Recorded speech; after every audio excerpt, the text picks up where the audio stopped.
This little piece of clay is packed full of information from 4,200 years ago. The language of the inscription is Sumerian, is the oldest written language. AI has finally decoded ancient Sumerian tablets, and what it uncovered is deeply unsettling. Hidden within those clay tablets lies a version of human history unlike anything we've ever been told. It challenges the very foundations of what we believe about our origins, suggesting a beginning we were never meant to know. For thousands of years, this story was buried, sealed beneath the sands of time, kept hidden from every generation that followed. Now, with the help of modern artificial intelligence, the words of the world's first civilization have been brought back to life, and the revelations are shaking everything we thought we knew about who we are and where we come from. For over a century, archaeologists have been unearthing thousands of Sumerian tablets from the ruins of Eridu, Nippur, and other ancient cities. Many were thought to be simple records, trade accounts, laws, prayers, but buried among them were texts so strange, so ancient, that even the greatest scholars couldn't fully understand them, until now. What the AI found inside these forgotten scripts doesn't just rewrite history. It opens a door to a chapter of humanity that was deliberately hidden, a story that might explain our creation, our fall, and perhaps the powers that once walked among us. The Sumerian tablets are among the oldest written records ever discovered, a direct voice from the dawn of civilization. Many of them were found in fragments, shattered by time. Others lay untouched for decades, buried deep in museum archives, untranslated, mislabeled, or simply forgotten. Written in cuneiform, the world's earliest known writing system, these tablets posed extraordinary challenges for scholars. Each symbol could change meaning depending on its context. Entire words existed for which no modern equivalent could be found. Even when experts could read the signs, the grammar often felt cryptic, almost alien. Generations of linguists and archaeologists spent their entire lives working on only small sections of these tablets, never managing to assemble the complete story. For centuries, the world only saw fragments, disconnected glimpses of what the ancient Sumerians had written. But everything changed in 2025. That year, new machine learning models, trained on thousands of cuneiform inscriptions, were released to researchers. For the first time in history, artificial intelligence could not only translate ancient signs, but also reconstruct them. It identified missing symbols, predicted damaged endings, and cross-referenced dialects from Akkadian, Babylonian, and Old Sumerian sources. And then, the impossible happened. Tablets that had been silent for over 4,000 years began to speak again. What they revealed, however, was not what experts expected. For decades, these writings had been dismissed as simple myths, poetic tales about gods and creation. But once AI restored and compared the texts, hidden patterns began to emerge. The tablets weren't just myths. They were records, detailed, structured, and consistent. They described systems of labor, classifications of people, and strange procedures involving blood, clay, and purpose. Some tablets repeated these details like coded instructions. Others presented them in narrative form, as if documenting events long forgotten. Across all of them, one thing stood out: patterns. The first great revelation was the discovery that there wasn't just one story of human origins. There were many, and according to these ancient texts, humanity was not treated as a single creation, but as several attempts, each one different, each one with a purpose. The tablets used different terms, each tied to a role, a purpose, or a function. They spoke of shaping beings in the likeness of the divine, yet dividing them immediately according to their use. Humanity, according to these ancient texts, was never one people. From the very beginning, it was separated, categorized by design. At least one group, mentioned several times, was said to have been created with obedience as its defining trait. When artificial intelligence analyzed the translations, it highlighted certain recurring phrases that stood out with chilling clarity. One expression roughly translated to function-bearing life. Another referred to those who do not multiply. And a third, perhaps the most unsettling, described a type of being called clay of lesser glow. For decades, scholars believed these were simply poetic metaphors, Symbolic language, nothing more. But once AI reconstructed the missing fragments and restored the full context, a different meaning began to emerge. One section described what seemed to be the distribution of materials, quantities of lard, substances of binding, and something tentatively identified as potash. When viewed through the lens of modern understanding, some researchers now believe these lines could be early descriptions of biological engineering, attempts to create humans without the ability to reproduce. If that interpretation is correct, it suggests that these beings were deliberately designed as a temporary workforce, made to serve, not to live beyond their purpose. They were never meant to build families or pass on their traits. They were built, used, and eventually replaced. As more fragments were decoded, a disturbing picture began to form. Humanity, it seemed, was not the result of a single divine act, but of a process, one of experimentation and refinement.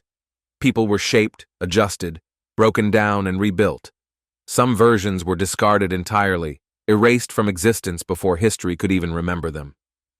What had once been dismissed as myth now appeared to be a record of design, division, and control. The idea that our species began divided, that we were classified before we even existed, had long been dismissed as fringe speculation. But now, the tablets themselves seemed to confirm it. They listed categories, descriptions, and distinct names for each form. And for the first time, thanks to AI, all these scattered pieces could finally be assembled into something whole. Artificial intelligence hadn't invented these ideas. It had simply revealed them, uncovering what had always been there, hidden in plain sight.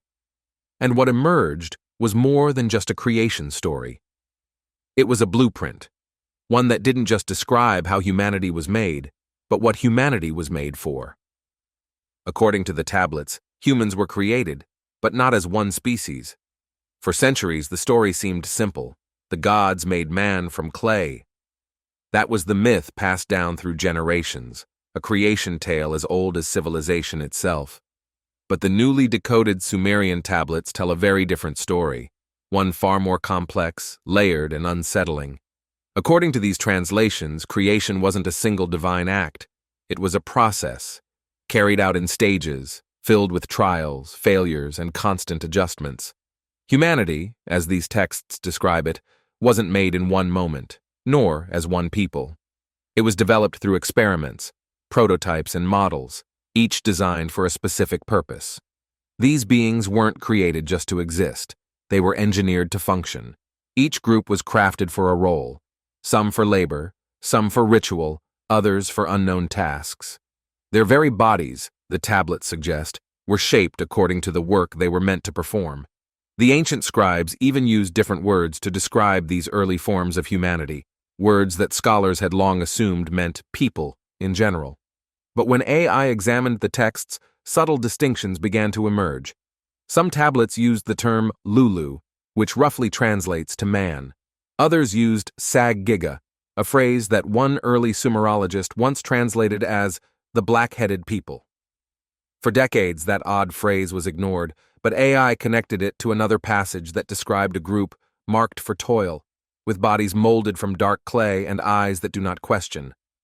Were these lines symbolic or literal? That question remains unanswered, but the consistency of the language suggests something deeper than mere metaphor.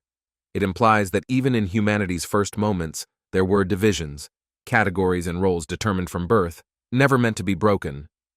And the pattern doesn't end there.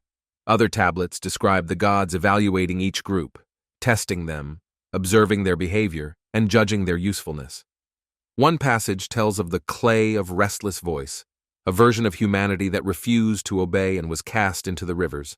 Another speaks of a group whose limbs were too weak to bear the tools, who were sent back into the mountains to be forgotten. Taken together, these fragments begin to resemble something astonishing, almost like a system or a program, a process not built on equality, but on optimization, a search for the perfect design. These ancient creators weren't shaping equals. They were building tools that looked like us. The tablets even mention a place called Iden, described as a flatland between two rivers, a kind of workshop or testing ground. Each time a new group was made, the gods would name them, test them, and sometimes erase them entirely if they failed to meet expectations. For generations, scholars could only read these accounts as separate, confusing fragments. But now, with AI translating and aligning the texts side by side, the bigger picture has finally emerged.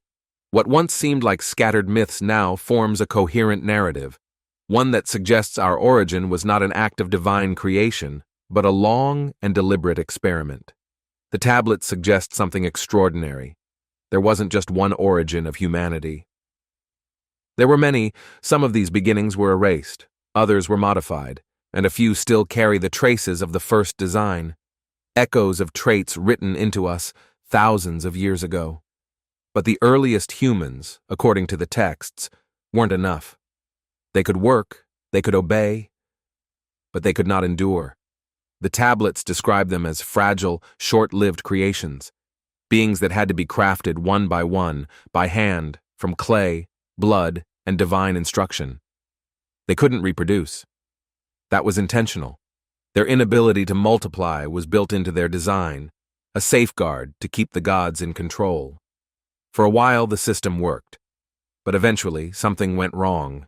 The texts never say exactly what happened, only that the balance began to fail. Some scholars think the humans rebelled. Others believe they simply died faster than the gods could replace them. Whatever the cause, the effort to maintain this artificial workforce became unsustainable, and so a new order was given. The tablets record that Enki, the god of wisdom, decided to revise the design. He would not just make another version of man, he would improve it. He altered the genetic pattern, adding something new, something his brother later discovered. This next creation would be stronger, smarter, self-sufficient, and most importantly, capable of reproduction. A new being emerged from this experiment. His name was Adapa. Unlike the early laborers, Adapa wasn't built merely to serve. He was described as chief among men, the first of a new kind. The tablets say he possessed divine perception and a voice that could move the heavens. He could speak, reason, and understand the will of the gods. His wisdom was vast, but not complete. Enki had given him knowledge, yet withheld something crucial, and when the time came to test his obedience, that missing piece would change everything. According to the Sumerian texts, the gods were known as the Anunnaki. They summoned Adapa to the heavens, where Anu, the sky god, offered him the food and water of eternal life. Before he departed, Enki warned him, "Do not eat, do not drink, refuse everything." So when the moment came, Adapa obeyed. He turned away the gift of immortality, and with that single act of loyalty, humanity's fate was sealed. The chance to live forever, gone in an instant. The tablets reveal that Enki had given Adapa wisdom, but not freedom. Whether that was a trick or a precaution remains unknown. But the result was irreversible. Mankind would now live, grow, and understand, yet always die. Adapa became the bridge between what came before and what would follow, between tool and being, creation and creator. His existence marked a turning point, one that carried both progress and peril. Because with Adapa's rise came something new, something the gods may not have intended: division. For not everyone received the same upgrade, and from that moment forward, humanity would never again be one. From that moment on, humanity was no longer one. Some lines of humans remained bound, fixed to labor, unable to think beyond the tasks they were created for. Others, shaped in the image of Adapa, were given more freedom. They could learn, reason, adapt, even lead. That divide, faintly hinted at in myth, becomes unmistakable when viewed through the lens of modern AI. By aligning and comparing all surviving references, researchers can now see the pattern clearly: who was allowed to evolve and who was assigned to serve. The roots of inequality, it turns out, may stretch back far deeper than recorded history, back to the very first decisions not to grant every being the same potential. And those choices would soon ignite a conflict that reached beyond humanity itself, a war not only between humans and gods, but between the gods themselves. At the center of it all were two opposing forces: control versus freedom. The ancient Sumerian tablets make no attempt to conceal this divine rift. They describe a growing divide among the Anunnaki, a fierce disagreement over what humans should become. Some texts even refer to him as Father of Humanity. His vision of creation was not perfect, but it was compassionate. Opposite him stood Enlil, one of the most powerful figures in the Sumerian pantheon, the god of authority and command, the keeper of divine order. To Enlil, obedience was sacred. He ruled by decree and demanded control. Where Enki saw potential, Enlil saw danger.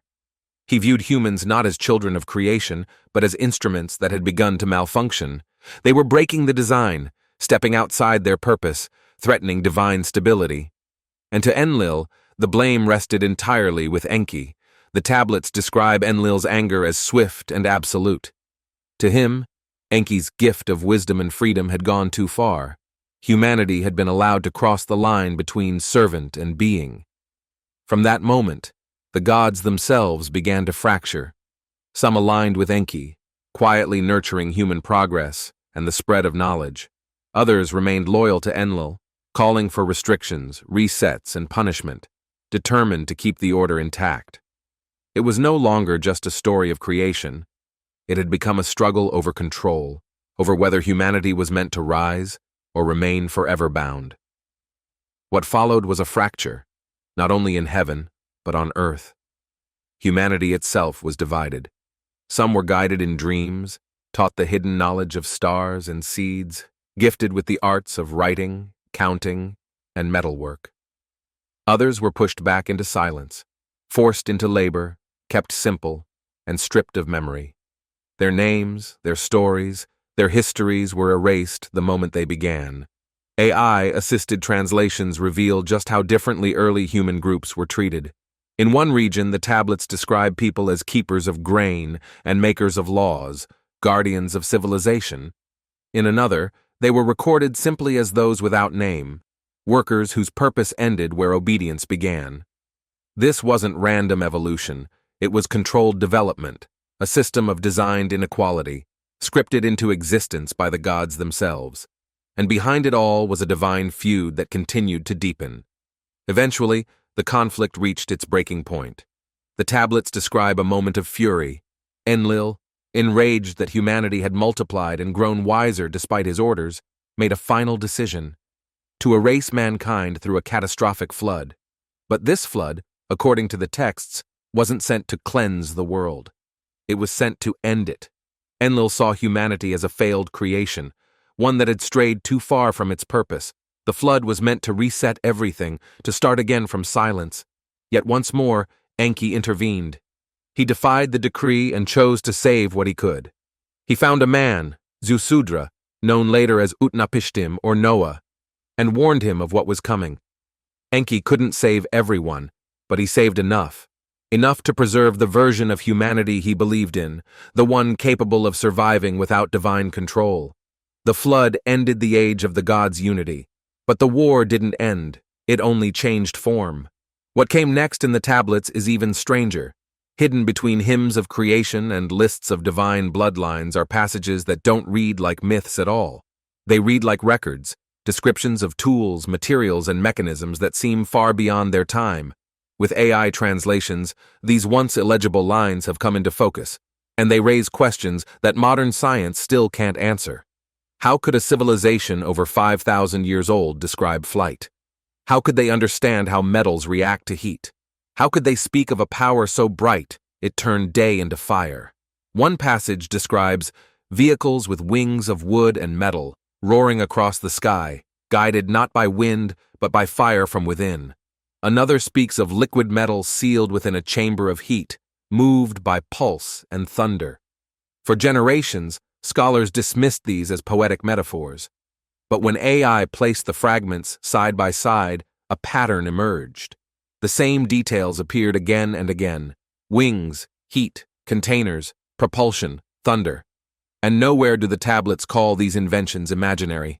They claim these devices were given, gifts from the gods, bestowed only upon those deemed worthy, the loyal, the obedient, the ones who upheld divine order.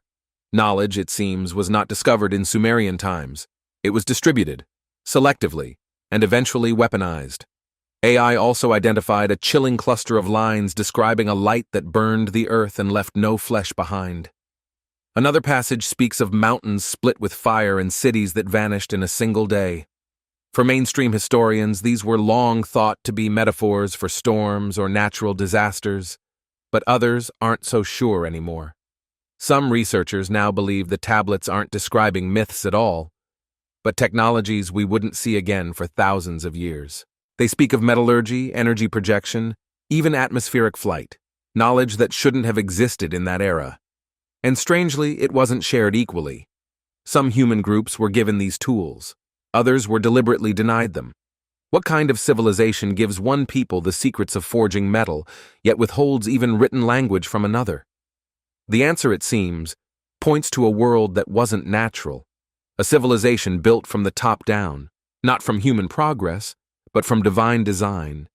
Humanity wasn't at the center of it. We were at the bottom. And even within that system, not all humans were equal.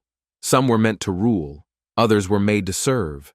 Those who dared to question their place in that hierarchy simply vanished from the record. One cryptic line reads, "They were shown the mountain, and the mountain did not return them." No one knows exactly what that means, but it suggests something, or someone, decided who was allowed to exist and who was not. As AI continues to translate more of these ancient texts, a haunting pattern keeps emerging. Technology in the ancient world wasn't a miracle. It was a mechanism, a lever of control, a way to divide one kind of human from another. And that division, according to the tablets, would only deepen, not just through tasks or tools or trust, but through time itself. The Sumerian warning. The Sumerians, it turns out, weren't just builders or record keepers. They were watchers. That's what the tablets reveal when the fragments are finally pieced together. These people didn't simply look at the stars, they tracked them. For over 7 centuries, priests from cities like Ur and Babylon recorded every eclipse, every planetary alignment, every subtle shift of the heavens. They did all of this without telescopes, without advanced instruments, and somehow without error. They believed the sky wasn't decoration, it was a message board, and they were waiting for something. A name appears again and again in those records: Nibiru. Ancient descriptions speak of it not as just a planet, but as a celestial power, something vast, mysterious, and possibly inhabited. Some scholars, like Zechariah Sitchin, once suggested it represented extraterrestrial visitors from a world called Nibiru, a claim dismissed for decades. But now, AI-assisted translations are revealing something new. The texts don't treat Nibiru as a simple planet. They call it the crossing, the destroyer, the one who veils the light. It is described as a celestial body with an enormous orbit, returning roughly every 3,600 years, and every time it passes, the world changes. AI reconstructions of fragmented lines show recurring warnings tied to these cycles. Warnings not just about Nibiru's return, but about its effects. Floods, fires, resets, civilizations erased. And the most chilling part? These warnings were not meant for everyone. The texts say only a chosen few, the Watchers, followers of Enki, were told the truth. They were guardians, recorders, hidden observers who lived on the edges of empires. Their duty was to preserve the knowledge quietly, passing it on in coded stories and myths that could survive each reset. According to the translations, the return of Nibiru wasn't just destruction. It was a reordering of existence. Every time it came, the old world was wiped clean, and a new one took its place. Humanity would rise again, but with no memory of what came before. The stories would fade, the truth would dissolve. Only one thing remained constant: the split. A divide written into our origins. The idea that not all humans were meant to survive the resets, that some were designed for continuity, while others were destined to disappear. A chilling thought, that our creators may have built extinction into the plan itself. Humanity's forgotten divisions. The Sumerian tablets don't describe humanity as one unified creation. They tell a very different story, one where humans were made in groups, each designed for a specific purpose, shaped for obedience, and even built to a particular type. This wasn't about culture or tribe. It was something far deeper, something written into the earliest stages of human existence itself. The tablets never use modern terms like race or ethnicity. Instead, they speak of classifications, ancient categories that follow a deliberate, repeating pattern found across dozens of surviving fragments. These fragments come from different cities and centuries, yet they echo the same structure again and again. One passage speaks of the clay of strength. Another mentions the blood of brightness. A third describes the shadow-formed ones of silent hands. For generations, scholars dismissed these phrases as poetic metaphors, colorful language meant to honor workers, priests, or servants. But when artificial intelligence analyzed hundreds of these lines together, something startling emerged. The patterns were too precise to be coincidence. Each name wasn't just symbolic. It was assigned, along with specific traits, duties, and even limits. The clay of strength. These were the laborers, the ones who toiled in mines and fields, bound to physical work. There's no mention of them holding authority or using written language. In the stories, they were literally made for endurance.